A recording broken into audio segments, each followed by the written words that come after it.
Uy, Deus! Basta, Hello. Kamusta long ka time na? no see.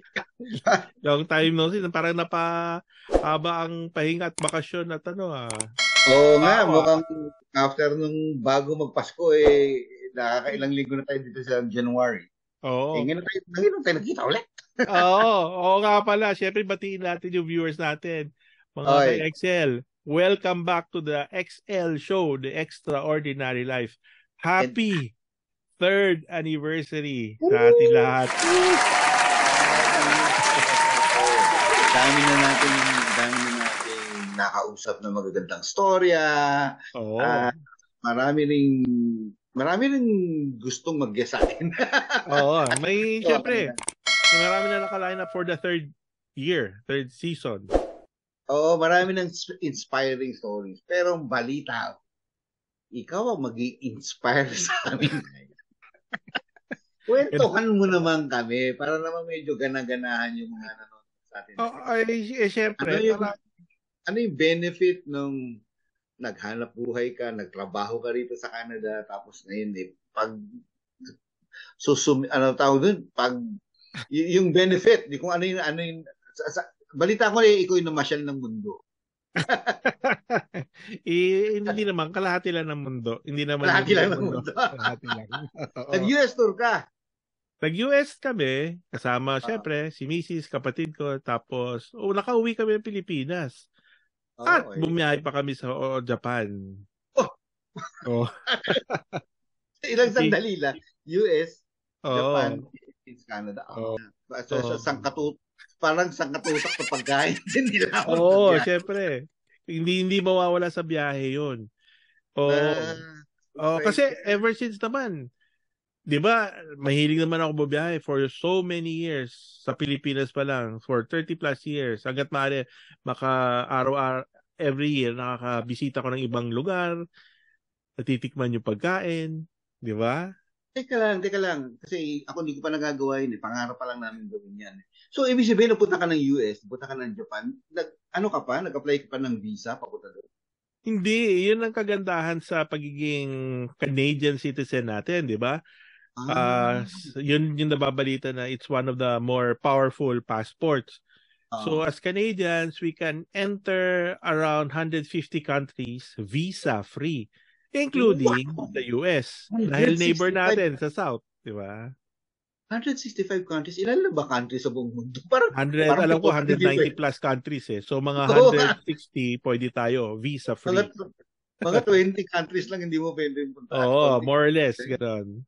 Ang sarap naman, ano? So, yun yung benefit ng citizen ka rin sa Canada. Yes. Halos pwede ka wala lang visa. Para alam mo, tama ka dyan. Minsan may nakausap akong Canadian. Nabanggit ko yung sa ang Pilipino, pag pupunta kami ng US, kailangan na ng visa. Alam mo, sabi niya sa akin, oh, what's a visa? Hindi niya alam pa rin. Kasi nga hindi sila kumukuha. Hindi nila alam concept ng visa. Hindi nila alam kung ano yun. Kasi basta biyahe lang silang biyahe. Punta sila kung saan saan. Oo.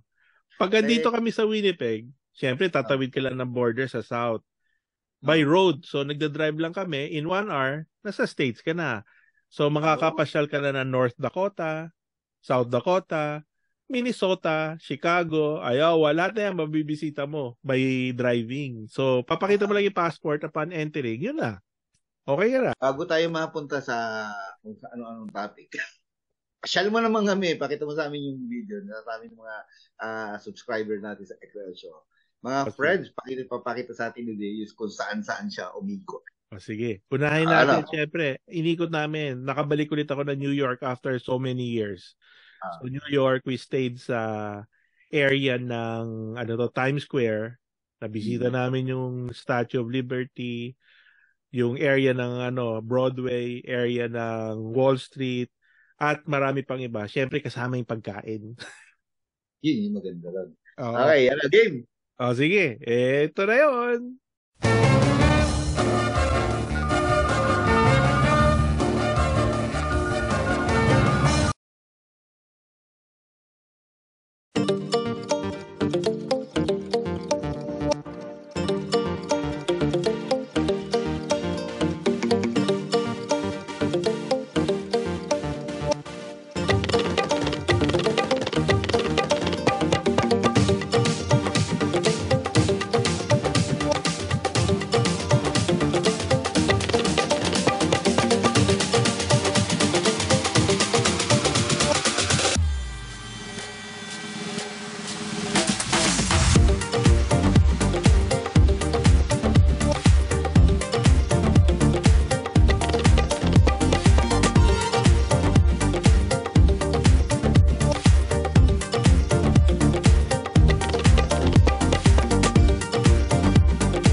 yung nagpasya ka lang Pilipinas, nakita mo kanina, saan doon yung pinaka-excited?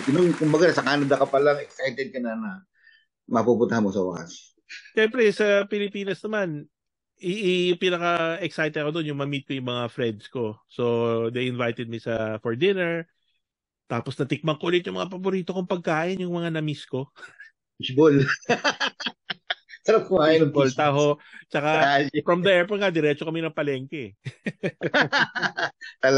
Yun yung wala rito. Oo. Nagagalawan yung mga isda. Oo, tapos, so nag-decide nga kami, magstay din sa BGC for 4 days. Kasi, sa tagal na nang hindi ako nakapunta BGC, tinignan namin kung ano nang meron. Ang dami ng building. Kasi the last time na nandun kami na 2005, walang kalaman-laman nun. Oo, naalala ko, doon pa nga kami nag-i-event dati. Dahil walang mga building doon kami nagmamarathon, fundraising. Pero wala na, puno na eh. Hindi ka ba nanibago pagpasok mo ng mall, biglang 1,000,000 yung tao? Oo, nanibago rin. Actually, yung traffic, yun ang hindi nawawala. So, tsaka sa dami ng motorsiklo. Grabe. Doon yun ang nakakagulat. So, pero masaya sa Pilipinas. Siyempre, na-miss mo rin. Siyempre. Tapos, yung Japan, siyempre, kumain ka ng Chinese food.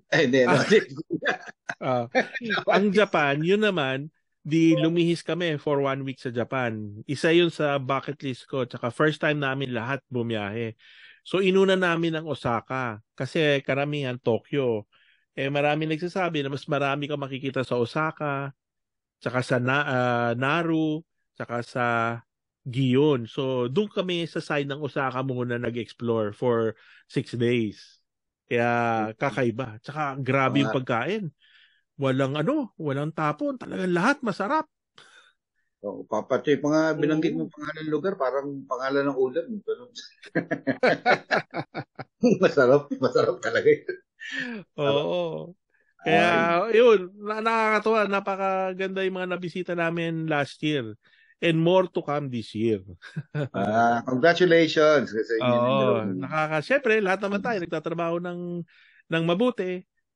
Nagsisipag tayo. At kung may panahon tayo magbakasyon, siyempre, work-life balance. Enjoy rin natin, siyempre, yung tinrabaho natin, di ba? Tama yun. Kaya nga tayo nagtatrabaho dito to enjoy life. Oo. Tama. Ayos. Congratulations. So, hindi, tsaka alam niyo po mga ka-XL, ito si Daisy, meron kakaibang ginagawa to. Mukhang feeling ko siya nga lang ang taong gumagawa nito eh. Nagpapadala ng sulat sa sarili niya. Diba? Paano yun? Ano yung pinapadala mo? So, nung ako ay unang nag-abroad, 20 plus years ago, sabi ko, parang para sa akin, napakagandang achievement for myself. Bumiyaya ko alone. So sabi ko, nakakita ko ng postcard, tapos parang sinulatan ko sarili ko for a job well done. So, minimail ko yung postcard na yun sa sarili ko sa Pilipinas. So, yung iba natatanggap ko, yung iba hindi. Siyempre. Pero nakakatuwa pag makatanggap ka ng postcard mula sa sarili mo, congratulating yourself for a job well done.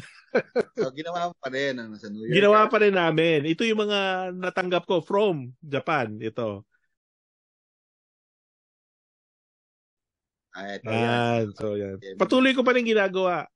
At marami rin akong mga ginagawang kakaiba pag bumabiyahe ako. Hindi lang yung maliban sa postcards. Gano'n talaga. May kanya-kanya tayo kulit. Kung kumbaga ako, Starbucks, ikaw naman yung mga postcard. Nagaling sa'yo. Kaya nga sabi ko, kakaiba to si James. Oo. Ikaw nangongolekta ng Starbucks sa iba-ibang mundo. Yung iba nangongolekta ng keychain. Yung iba nangongolekta ng ref magnets. May iba pa ako nangongolekta. Papakita rin natin sa Excel show in the future. Hindi, kami yung dalawa ni Days, nangongolekta kami ng taba. Kaya nga, kailangan ulit mag-surf ako ng treadmill. Oo. Oo nga. Kami bumili ng treadmill kasi hindi namin ginagamit. Naging sampayan ng damit. Oo nga. Ayun. Congratulations sa inyong pagbiyahe sa inyo. And more to come sa year 3. Meron pa, mga plano kayo sa mga susunod. Advantage nung meron ng Canadian citizen. Malay mo, magkita tayo sa Toronto. Guluhin Oo, natin sila, Arthur. hindi, yung talagang pangarap ko, mapunta tayo. Dito, dali lang, drive lang yun. Dali lang yun. Okay, balik kami ng Montreal. Doon tayo magkita. Sige. Ha? Gawin natin yan. Okay. Sige.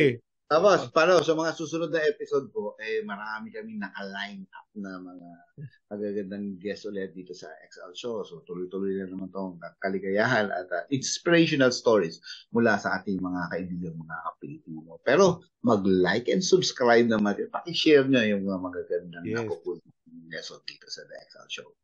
Yes, kindly share our videos, like and subscribe so that people would know that our content is worth watching. So salamat for your support in watching the XL Show, Extraordinary Life. Okay, sige. Bye-bye. Bye. Bye.